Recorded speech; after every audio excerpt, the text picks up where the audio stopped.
Okay, good morning for Contribute. So as I mentioned, today we are in our second lesson of the Zoom consults for June holidays, where we will focus on the differences between simple molecular structures and giant molecular lattices. In particular, in today's lesson, we will be referring to this document entitled JH2, which is found in the homework folder of your personal folder under our chemistry OneNote.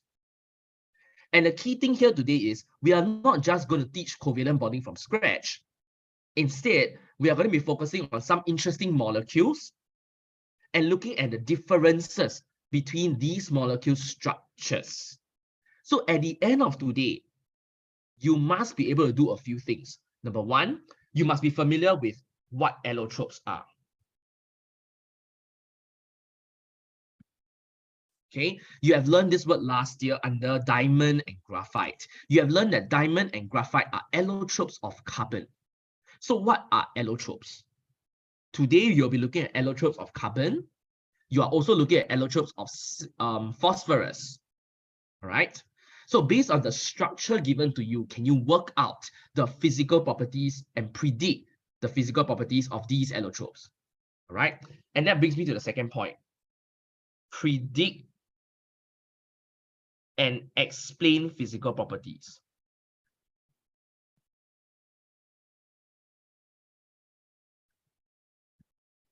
Okay, so at the end of today, you must be able to achieve these two objectives, okay, using these molecules shown to you, right? And so with that, let us begin. Now, we are going to begin our study with simple molecular structures, okay? So molecules which are small, molecules which are attracted to each other by weak intermolecular forces of attraction.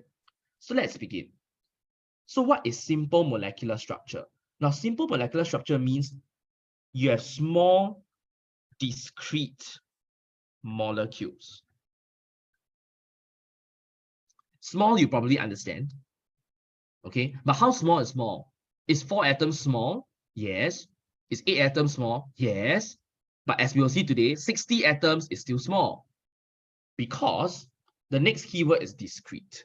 Discrete means you are able to state how many atoms there are in the formula. So the way to also tell whether something is simple molecular is also to look at the chemical formula.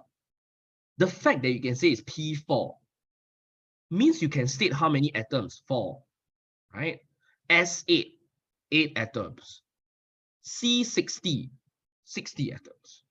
The fact that you can state how many atoms means it's discrete. So the word discrete in science and in maths means it is definite. You can define the boundary of the molecule.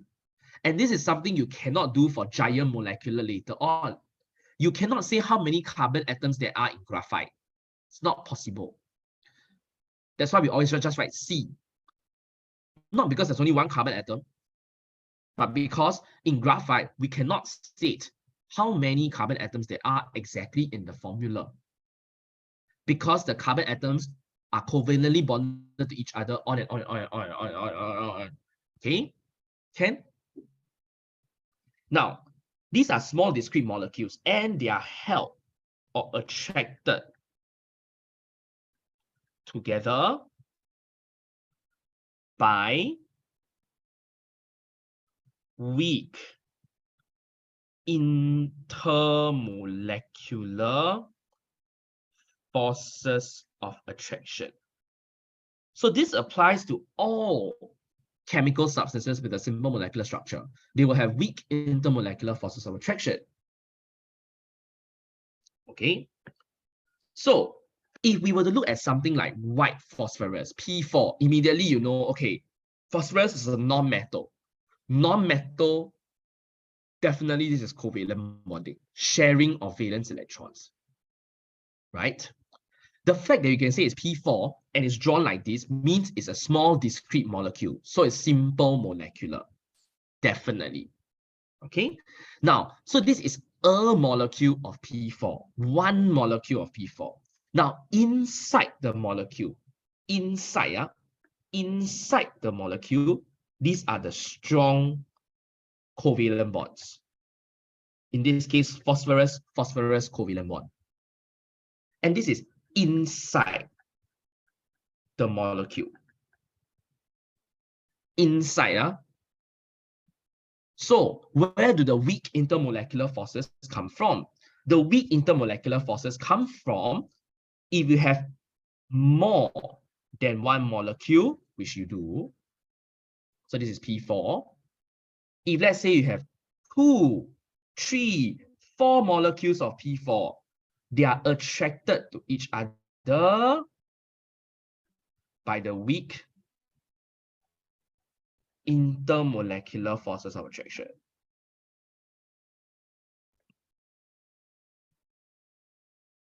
Between molecules. Okay? So you must distinguish these two. The strong covalent bonds are inside the molecule. That means inside each molecule is the strong covalent bonds between the phosphorus atoms, sulfur atoms, and so on and so forth. Right? But between different molecules, like between 2 molecules of P4, that's the weak intermolecular forces of attraction. So the question now is, if you are melting a simple molecular structure, what are you overcoming? Are you overcoming the strong covalent bonds, or are you overcoming the weak intermolecular forces? So you got to think, when you melt something, that's a physical change. You are changing it from solid to liquid. When you boil something, physical, so liquid to gas. So what you are doing is you are just increasing the spacing between the particles, in this case, the molecules. You are increasing the spacing between the molecules. Between molecules means the force of attraction that you are overcoming during melting and boiling is the weak intermolecular force of attraction. So I repeat, when you're melting or boiling something, it's a physical change.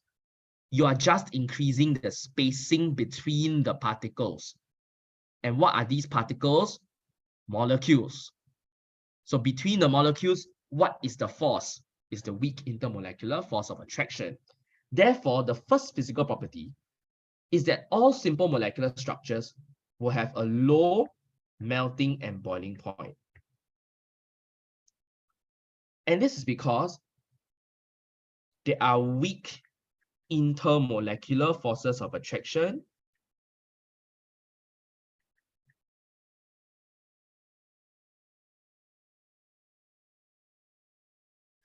between the molecules. Okay, so regardless whether it's P4, S8, or whatever, could have been CO2, could have been HCl, basically everything that is simple molecular in structure, there are weak intermolecular forces of attraction between the molecules, comma, which require very little energy to overcome. Hence, the melting points and boiling points are low. How low is low? Typically less than 500 degrees Celsius. Right? So that's the first physical property of everything that's simple molecular. So in this aspect, P4 has a low melting point. Now, P4's melting point is about room temperature, actually. All right? S8. S8 also has a low melting point. Okay, S8 melts at about 100 plus degrees Celsius. That's still low, because by low, I mean it's less than 500. Okay? And the reason why the melting point is low is because there are weak intermolecular forces of attraction between molecules, which require very little energy to be overcome. Now, there is, however, a trend in the melting and boiling points. Okay, so beyond just knowing this explanation, you need to know the trend. And the trend is that the larger the MR, the higher the melting and boiling point generally. Of course, there are exceptions again, but this is the general trend. Which is to say, if you were to compare these three molecules that Mr. So has given, first we have white phosphorus. White phosphorus is P4. Secondly, we have S8. Sulfur exists as S8. It's quite obvious which one has a higher melting point. S8 has a higher melting point than P4. And the reason is because S8 has a larger MR than P4. Therefore, the melting point of S8 will be higher. Okay?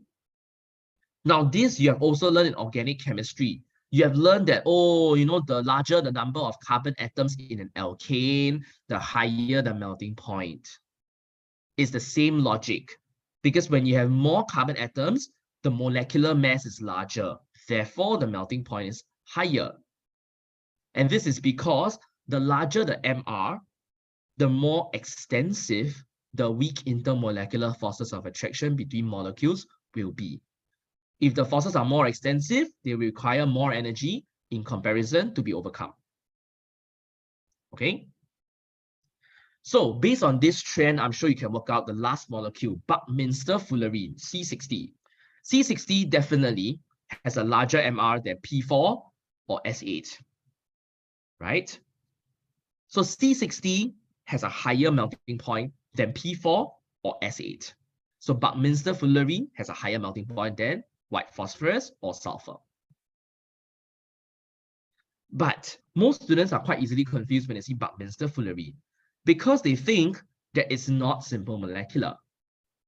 Based on the structure of buckminsterfullerene, it's easy to be confused to think that it's giant molecular, especially if students have just memorized diamond and graphite. But if you look at the chemical formula, it tells you it's simple molecular, simply because you are able to state that there are 60 carbon atoms in its formula. The fact that you can say it's 60 carbon atoms, so definite, means that it's still a discrete molecule. Hence, buckminsterfullerene still has a simple molecular structure. And therefore, buckminsterfullerene has a low melting and boiling point as compared to diamond. Because buckminsterfullerene has a simple molecular structure, and there are weak intermolecular forces of attraction between the C60 molecules, which require very little energy to overcome. Okay, so buckminsterfullerene is a commonly confused example. So can I please encourage you to learn it? Especially since, all right, if you have done the papers given to you thus far, you will have seen fullerenes come out a number of times. Okay, so that's the first property of a simple molecular structure, low melting and boiling point. Now, the next property, of course, is electrical conductivity. Generally speaking, all your simple molecular structures, they have poor electrical conductivity in all states. So it doesn't matter whether it's solid, liquid, gas, or aqueous. Generally, okay, generally, it has poor electrical conductivity in all states. And the reason is because there are no free moving ions or electrons. Okay, please state both. They are not the same things. I hope you know by now. Ions exist in ionic compounds with a giant ionic lattice. Electrons, free moving electrons, are found in two things, graphite, as well as giant metallic lattice. So they're not the same thing. Ions, electrons, they're not the same thing. Okay, so in a simple molecular structure, there are no free moving ions or electrons to conduct electricity. That's why they do not conduct electricity at all, regardless of the state.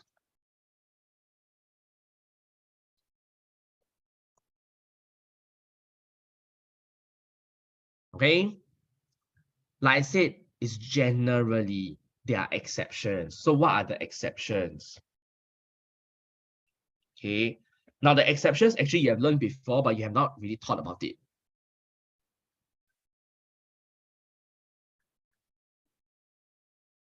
Once I've written out this formula, it's quite obvious to you what these exceptions are. These exceptions are obviously acidic substances. Now, acidic substances in the aqueous states will conduct electricity, but only in the aqueous state.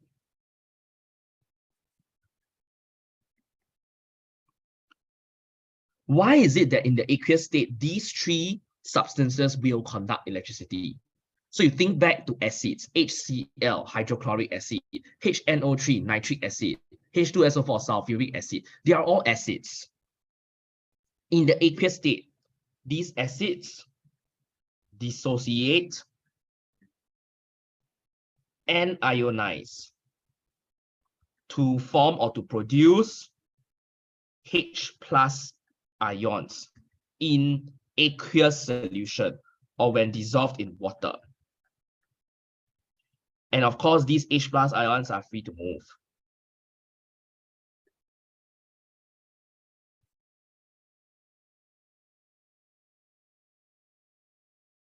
When the ions are free to move, conduct electricity.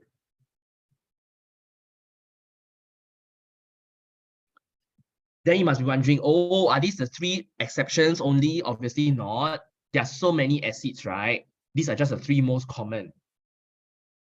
Okay, adding on to our understanding now that you have done organic chem, surely your organic chemistry also has acids. So for example, ethanoic acid. Ethanoic acid, if it's in the aqueous state, it will also conduct electricity. Same reason, cause it's an acid. Acids dissociate and ionize to produce H plus ions in aqueous solution. Okay? Can? So don't just be mistaken that it's only three acids. Carboxylic acids are also acids. So if they dissolve in water, they can dissociate and ionize to produce H plus ions. But are these the only exceptions? Acids produce H plus ions, right? But the opposite of an acid is an alkali. Are there some alkalis which are simple molecular? Can you think of an example of an alkali which is simple molecular in structure? Perhaps for those in the Zoom room, you can type out. Okay, someone has typed out, okay. So it's ammonia. Okay, I use a different color, okay. So acids, I've used red color. So now let's use a different color, like maybe blue.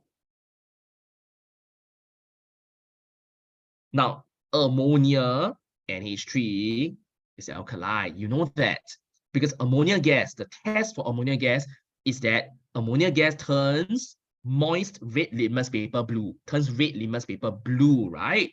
So it's an alkali. So why? Why will it conduct electricity when it's aqueous as well?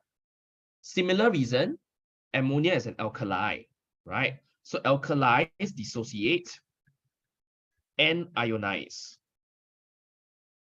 to produce OH minus ions in aqueous solution.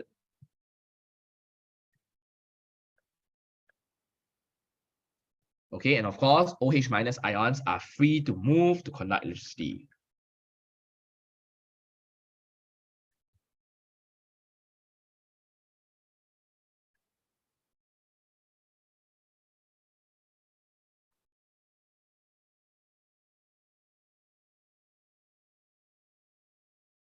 So summarizing this, simple molecular structure generally, so the majority of simple molecules will not conduct electricity. The majority of simple molecules do not conduct electricity. But there are some exceptions, and the exceptions are only for the aqueous states. And that is your acids and alkalis. Okay? So let's take this down quickly. Now, after we take this down, okay, let's go through the three examples of the simple molecular structures in greater detail.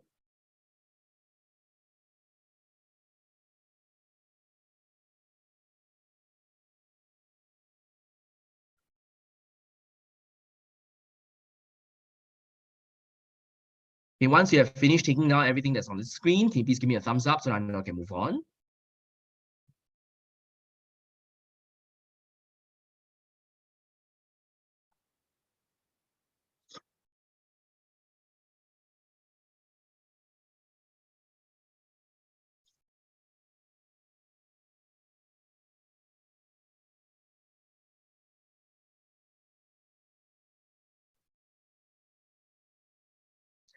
Okay, good. Now let's look at these three molecules. So I hope that you are on your OneNote, or at least if you're not on the OneNote, you will take it down on paper and transfer it to your OneNote later on. Right? So now I'm going to zoom in on these three molecules. So let's start with P4. Now P4 is a really interesting molecule, right? It's small, only has 4 phosphorus. And you notice that each phosphorus is bonded to 3 other phosphorus atoms, right? 1, 2, 3, right? So each phosphorus atom is bonded to 3 other phosphorus atoms, which makes sense. Phosphorus is from group number 5. Phosphorus, group 5. Group 5, 5 valence electrons, right? So 5 valence electrons, how will it achieve a fully filled outer shell?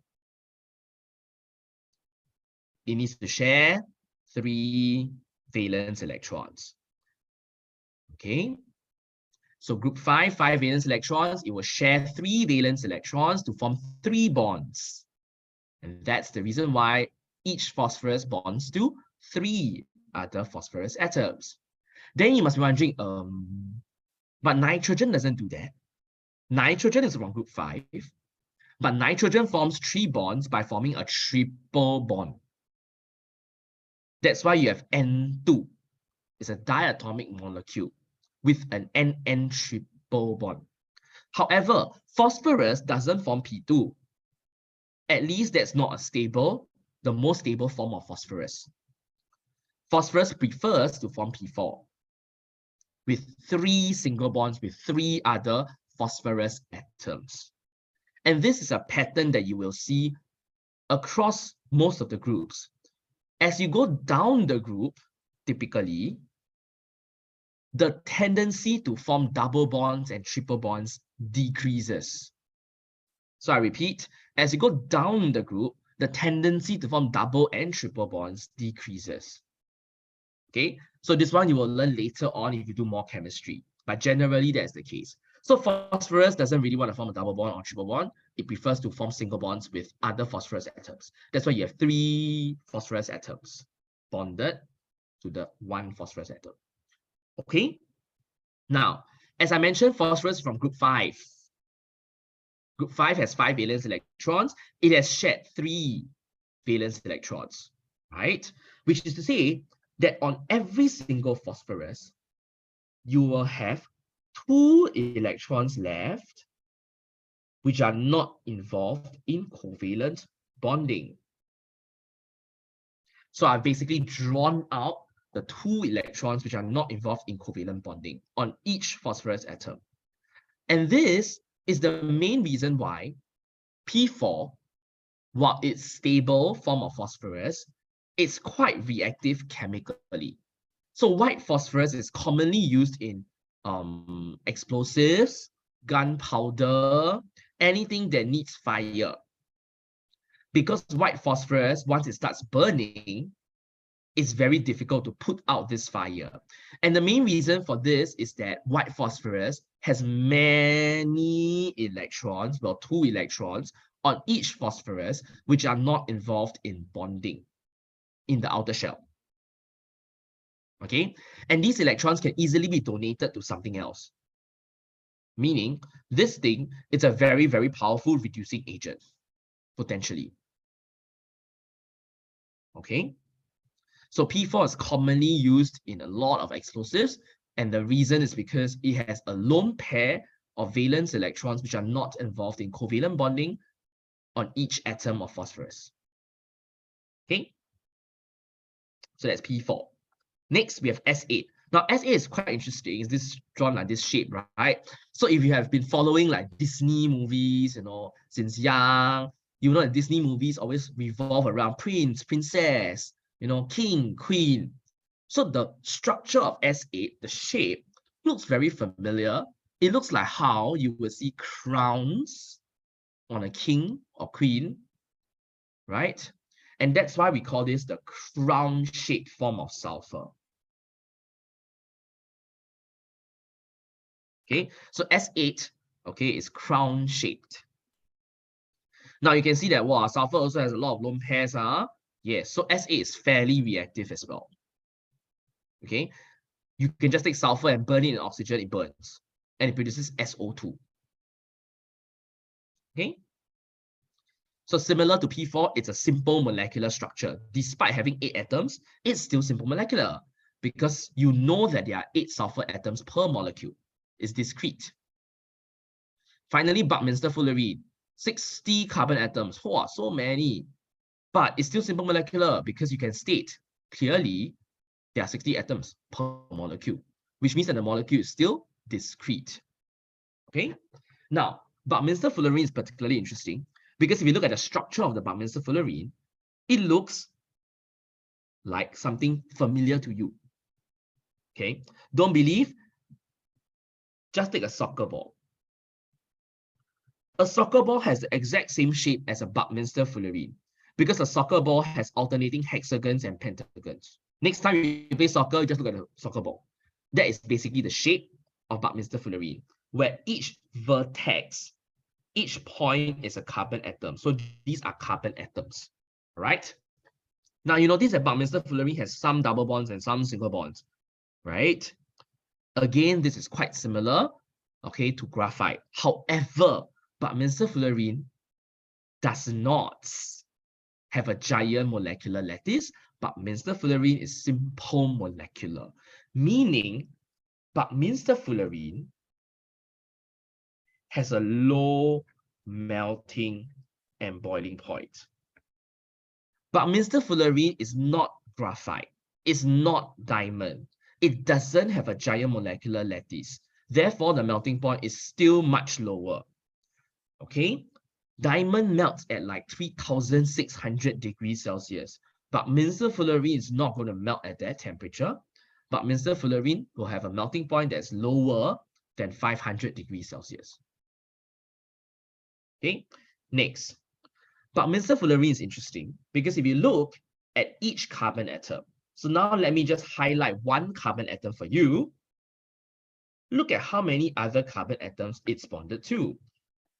So the carbon atom in yellow is bonded to 1, 2, 3 other carbon atoms, right? So each carbon atom is covalently bonded to 3 other carbon atoms. So I'm sure you can say right now, this sounds familiar. Each carbon bonded to 3 other carbon. This is similar to graphite. So in graphite, each carbon atom is also covalently bonded to 3 other carbon atoms. So what this means is that there will be one delocalized electron per carbon atom. This is similar to graphite. Graphite has one delocalized electron per carbon atom because each carbon is only bonded to 3 other carbon atoms, right? Carbon is group 4, got 4 valence electrons. So if you only bond to 3 other carbon atoms, it means we got 1 electron left, which can be delocalized. So buckminsterfullerene has delocalized electrons. But the next part is the crucial part. However, buckminsterfullerene, C60, buckminsterfullerene does not conduct electricity, which may come as a surprise to you. What?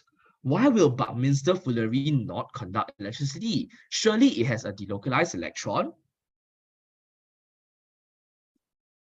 Now, buckminsterfullerene doesn't conduct electricity. So you think back, to conduct electricity, you need to have either free-moving ions or free-moving electron.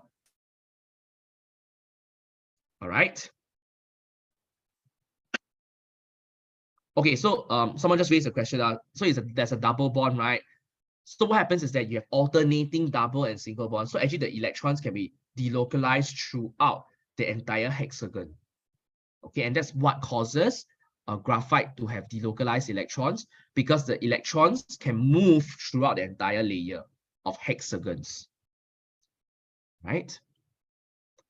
Now, buckminsterfullerene doesn't conduct electricity despite having delocalized electrons. So the electrons can move in the hexagon, okay, but it doesn't conduct electricity. Why?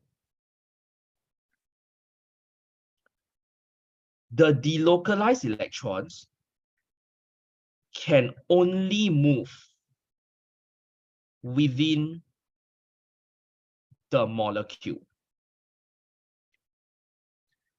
That means whatever delocalized electrons there are is confined to each molecule of C60. But in order for buckminsterfullerene to conduct electricity, right, it must move across the whole substance, means across molecules. But the delocalized electrons cannot do that.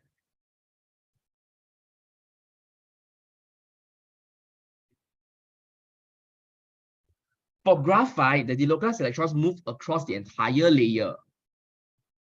But for buckminsterfullerene, the delocalized electrons are confined to the molecule itself. It can't jump across molecules. And as a result of that, buckminsterfullerene doesn't conduct electricity. Okay? Now, so please take note of this. So conducting electricity is not just about having free-moving ions or delocalized electrons. It is also about whether the electrons and ions are able to move across the whole substance.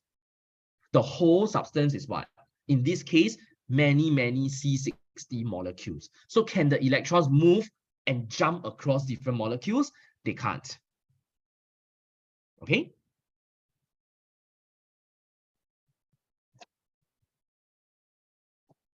So let's take this down. This is quite an interesting concept for buckminsterfullerene. Now, buckminsterfullerene is a family of allotropes of carbon. So buckminsterfullerene is one allotrope of carbon. And hence, this is why we go to the next term, which is allotrope. Some elements have multiple allotropes. Carbon is a good example. Carbon has many allotropes. We are only studying like maybe 3 or 4 of them today. So what is an allotrope? Okay, an allotrope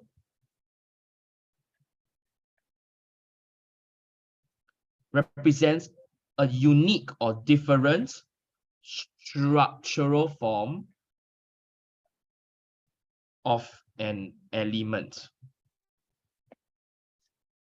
So like carbon has different structural forms. They differ in terms of their structure. Okay. Now, carbon is not the only one. Phosphorus, so there's white phosphorus. Later on, you will see black phosphorus. Okay.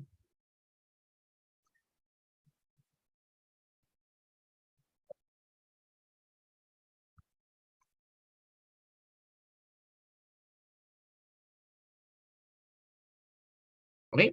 So if we have copied down buckminsterfullerene, we have copied down what is an allotrope. Can you give me a thumbs up so that I know I can move on to giant molecular?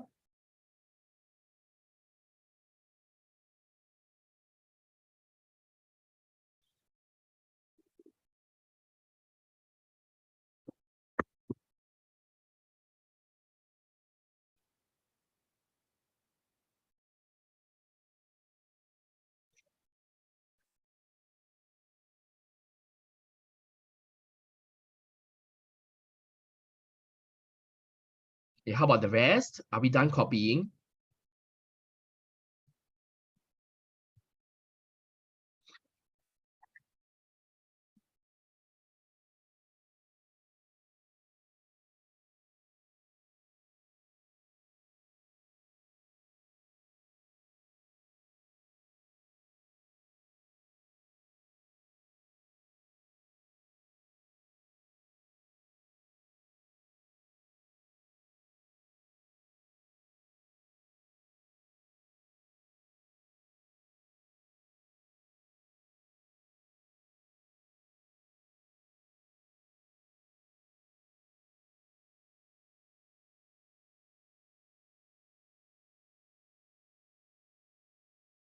Okay, so let's move on.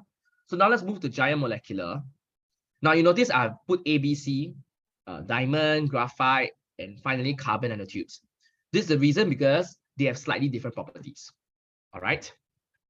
So giant molecular is not possible to say that they all have the same properties. Okay, they differ slightly from each other. So let's go through the first category of giant molecular lattices. Now, firstly, giant molecular lattices can also be called giant covalent lattices. They can also be called a macromolecular structure.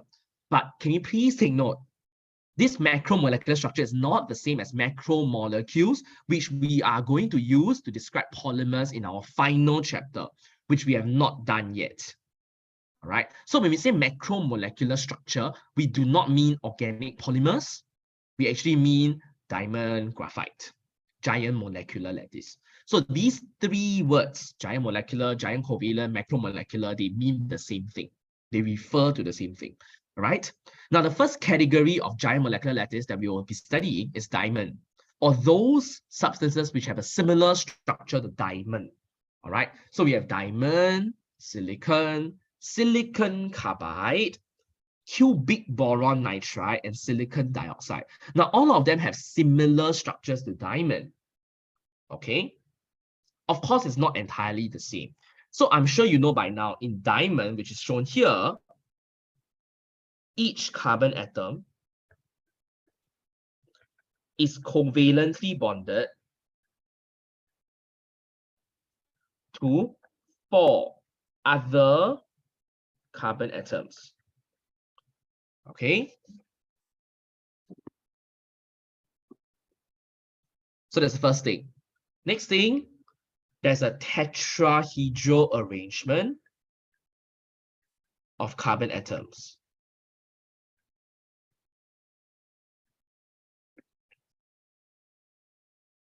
Okay, so the shape there that's highlighted for you in pink or red, that's called a tetrahedron.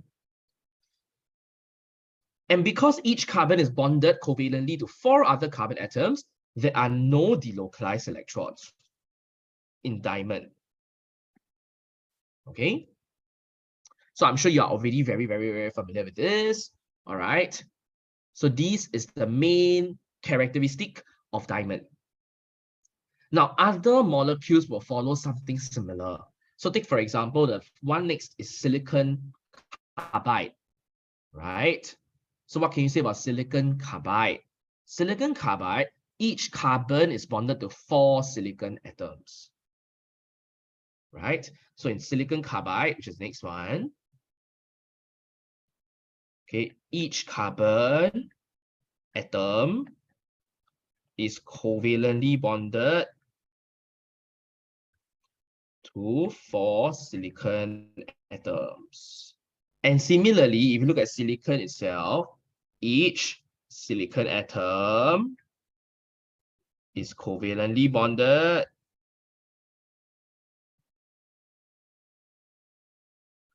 to 4 carbon atoms. Okay, so again, it's a tetrahedral arrangement of both carbon and silicon. So can predict, right? No delocalized electron also.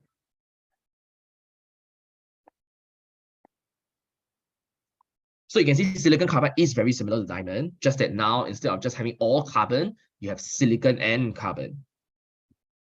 And because it has similar structure, it must have similar properties.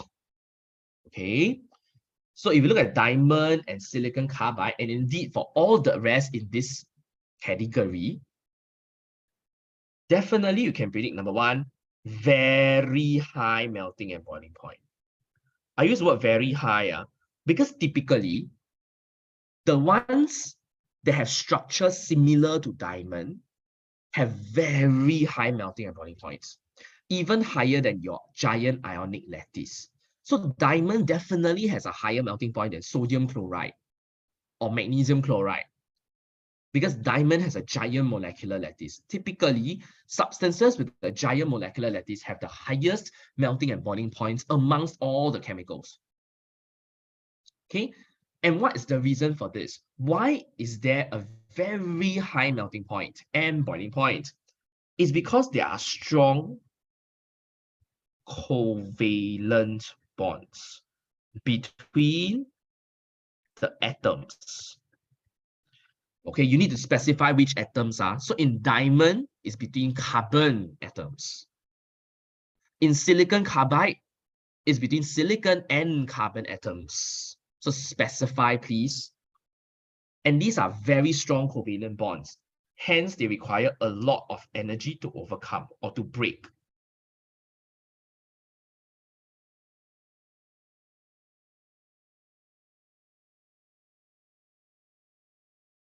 Okay? Can?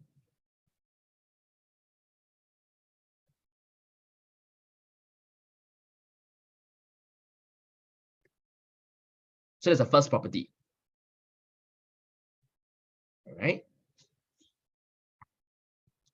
Now, the next property uses the exact same explanation, which is hard, strong, but brittle. So diamond is hard and strong. You know that already. Diamond is used as cutting tools because it's very hard. So it's able to scratch and cut other substances. All right. And the main reason is because diamond has strong covalent bonds between carbon atoms, which require a lot of energy to overcome the strong covalent bonds. Hence, it becomes very difficult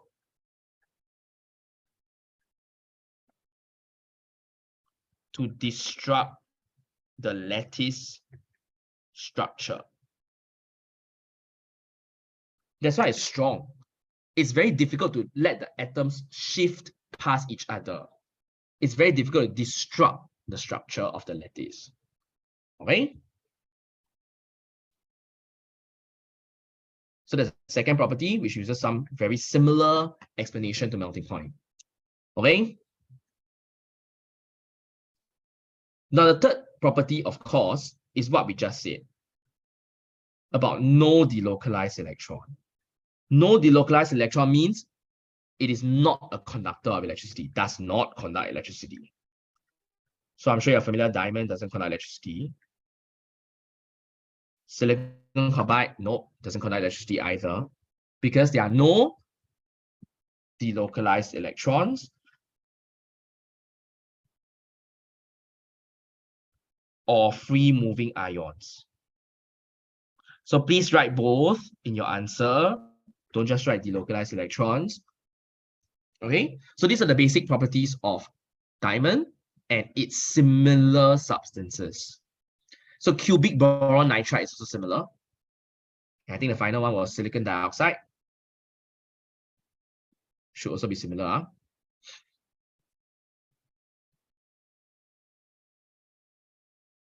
Okay. So this is the first category, those with structures similar to diamond.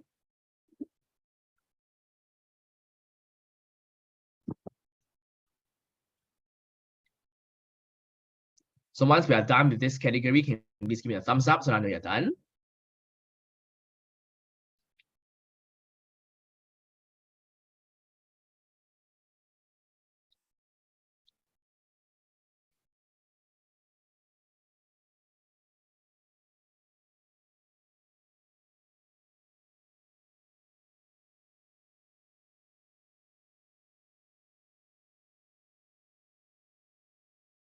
Okay, so please don't just copy blindly.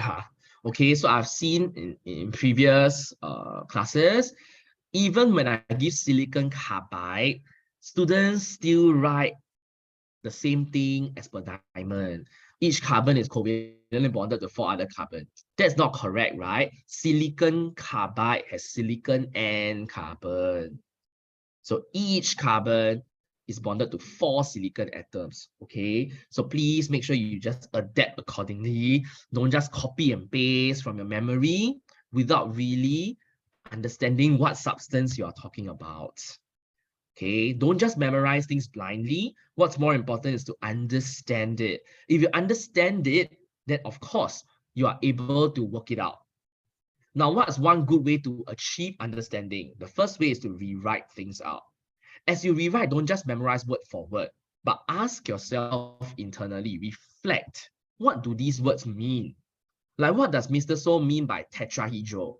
What does Mr. So mean by each carbon is bonded to 4 silicon? Can I see that in the structure? Right? And why is 4 so important? If it's bonded to 4 other atoms, why doesn't it have delocalized electron? By asking such questions, why, then you are reflecting on your learning, and that's how you achieve understanding. Next, a good way to achieve understanding is also to vocalize and articulate it. Try explaining this concept to yourself. Imagine that you are the teacher now and try explaining this concept. Are you able to explain giant molecular lattice, pretending that you are a teacher? If you can explain it well and coherently, this means that you understood the concept. All right? Can? So that's a very, very good test of whether you understand something or not, whether you are able to articulate it in a coherent manner, and whether you are able to reflect on your own understanding of the concept. Okay? Now, so we conclude the first category. The first category is all those with structures similar to diamond. Okay? Now, before we move on, right, I think the last picture which didn't load was SiO2. Now, silicon dioxide is not exactly the same as diamond, clearly. Okay, so please take note. Each silicon atom is bonded covalently to 4 oxygen atoms. Each oxygen atom is bonded covalently to 2 silicon atoms. That's why the ratio is SiO2, right? Each silicon bonds to 4 oxygen, whereas each oxygen only bonded to 2 silicon. So the ratio is 1 silicon to 2 oxygen. Okay? Okay? So how do I get SiO2? 2Si4O. So 2Si4O simplest, 1:2. Okay? Now, many students are then confused. Then does that mean that it doesn't have tetrahedral? No, it's still tetrahedral. Okay?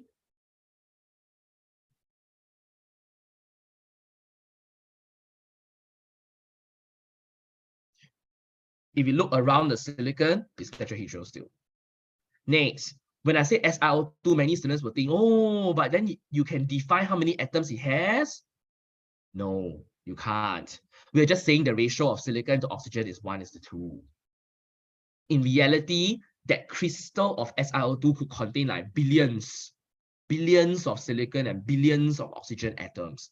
It's not a small discrete molecule like just now. Okay, what we are saying here is just that the ratio of silicon to oxygen is 1:2. Okay. Okay, so moving on. So silicon dioxide is still similar to diamond.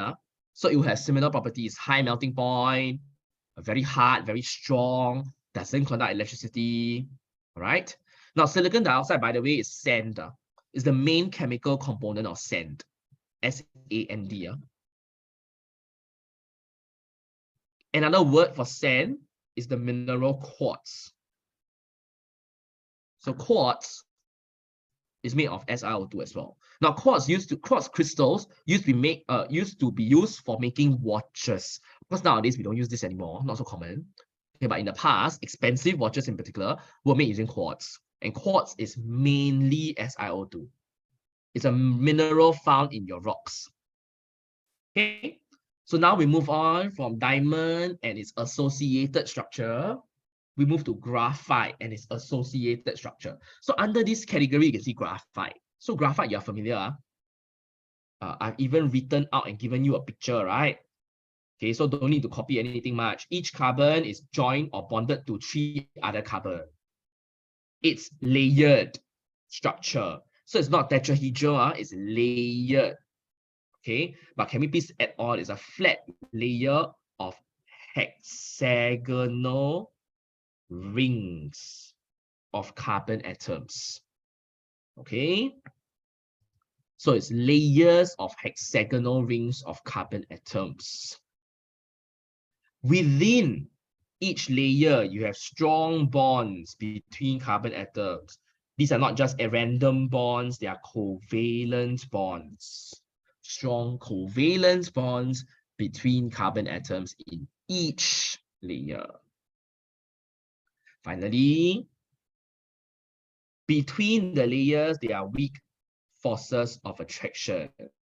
All right. Now, these forces can be given many names. Okay. You can call them intermolecular forces, that's fine. Okay, but you can also call them Van der Waals forces. Okay, named after the scientist who discovered them, right? But intermolecular forces is also fine. Okay, then finally, there's one feature of graphite which is not shown in this diagram. What is one feature of graphite that's not shown in this diagram? Can you type in the chat, please?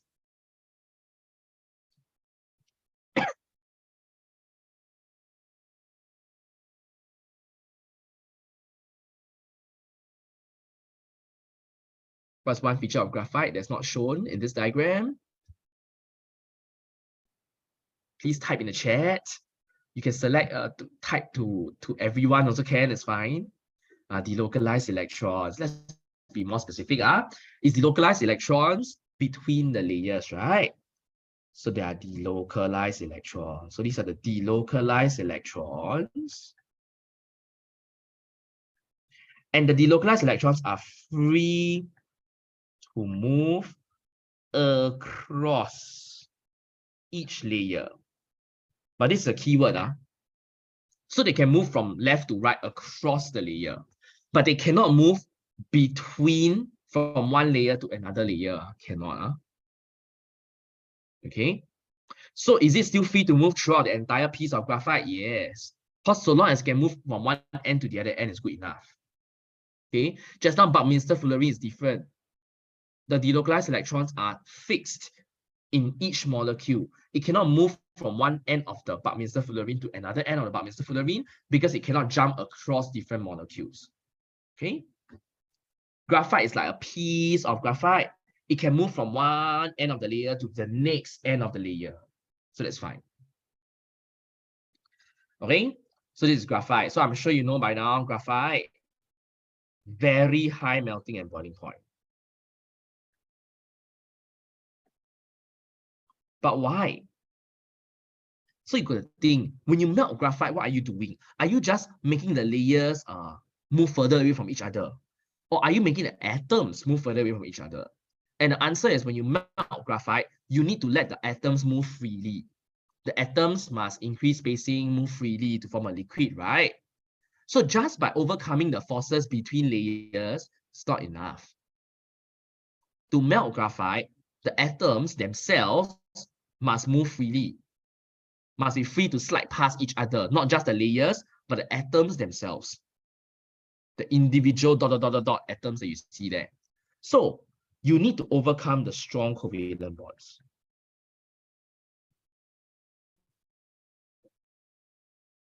Okay, graphite contains carbon atoms, so strong covalent bonds between carbon atoms. And of course, these require a lot of energy to overcome.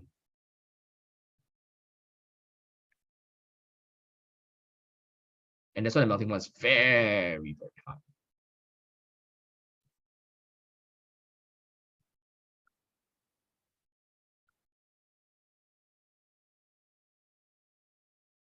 Okay, so diamond has very high melting point. Graphite also has very high melting and boiling point. So please don't get confused. Now, but the next property is where it's different from diamond. So maybe I'll use a different color to write it. Graphite is soft, slippery. So it's not like diamond. Diamond was hard. Graphite is soft. So why is graphite soft then? Okay, this is because the weak Van der Waals forces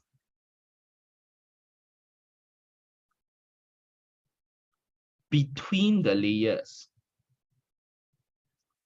require little energy to overcome. So now, when we talk about softness, all you need is for the layers to slide past each other easily.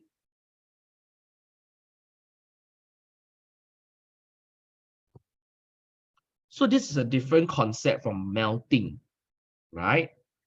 For softness, all you need is for the layers to move, to slide past each other easily. It's sufficient for one layer to move and slide past another layer. It's not like melting. Melting, what you need is the individual atoms inside the layer must also move apart from each other. And to do that, you must break the covalent bond. But to make it soft, all you need is for the layers to slide past each other easily. And that's the reason why graphite pencils can write so easily. By writing with a pencil, you are basically forcing one layer of graphite to be slide down onto the paper. Okay? So this is different from diamond. So graphite is soft and slippery. The next key difference, of course, is it conducts electricity. Okay, it conducts electricity in all states. And of course, that's because of the delocalized electrons. Okay, I don't need to say that. I think you already know that. Graphite contains delocalized electrons, which are free to move across each layer. Okay, so under this category, you also have other similar substances with structures which are similar to graphite. So for example, you have hexagonal boron nitride, black phosphorus. These have a very similar giant molecular lattice structure to graphite. So they are not like diamond. They are giant molecular also, but they are not like diamond. They are like graphite. All right. So black phosphorus actually is very similar to graphite. The structure of black phosphorus is quite similar to graphite. Okay. So we already seen white phosphorus. Our white phosphorus is simple molecular, P4. Black phosphorus is like graphite. Okay, so once you are done with graphite, can you please give me a thumbs up so that I know you're done?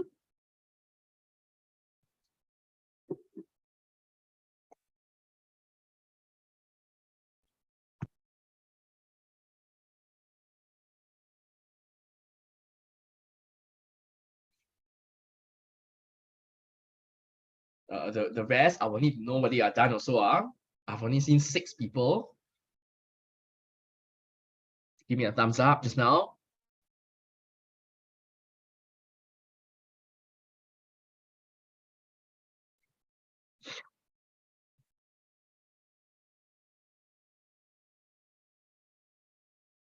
Okay. Now, so we have finished another category of giant molecular. So diamond is giant molecular.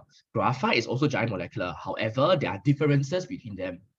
And the differences in structure resulted in a difference in properties. And the final one is rather standalone.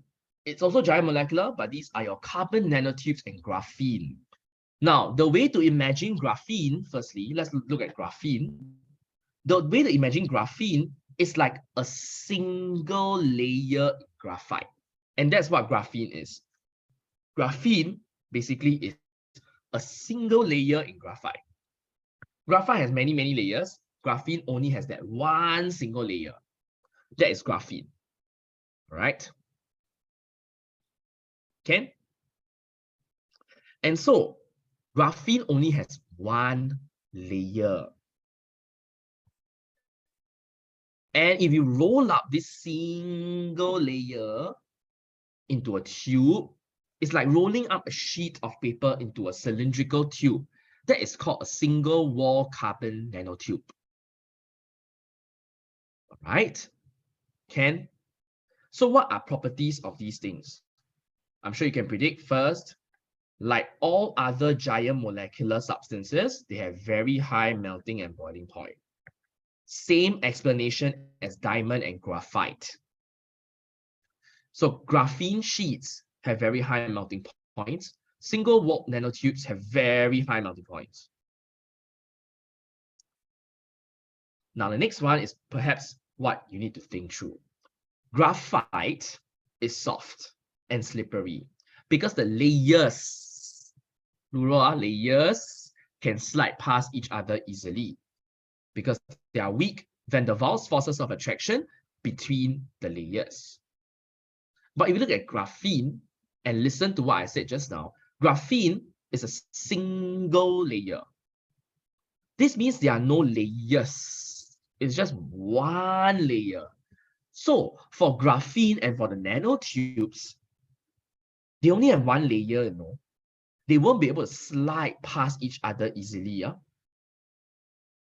As a result of that, they are strong and hard.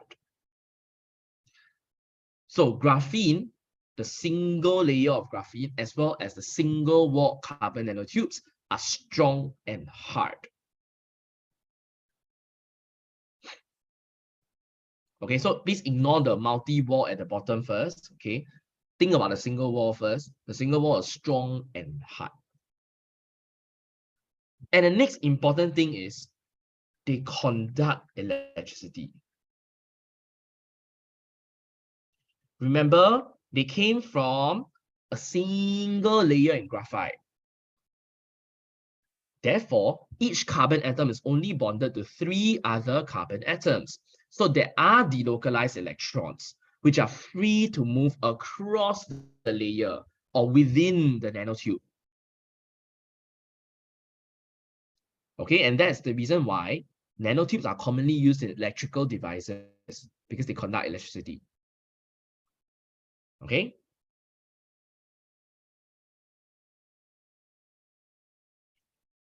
Now, if you look at the bottom, we have multi-wall nanotubes. Okay. Now, the multi-wall nanotube is not made from different graphene sheets. It's not. It's still made from a single graphene sheet, but you roll it up in a way that's spiral in structure. Okay. So that's the multi-wall nanotubes. Now, moving forward, you also have ropes of single-wall nanotubes, meaning you join different nanotubes together. And you join them by a strong bond. So each nanotube is not held together by a weak force of attraction. You have added stuff inside to make it a strong bond. Okay, so for example, you could actually join single wall nanotubes together by adding in certain metal ions, and that forms electrostatic forces of attraction between the metal ion and the delocalized electron. All right, so that forms what we call carbon fibers. Carbon fibers are formed by nanotubes joined together to form a fibrous rope.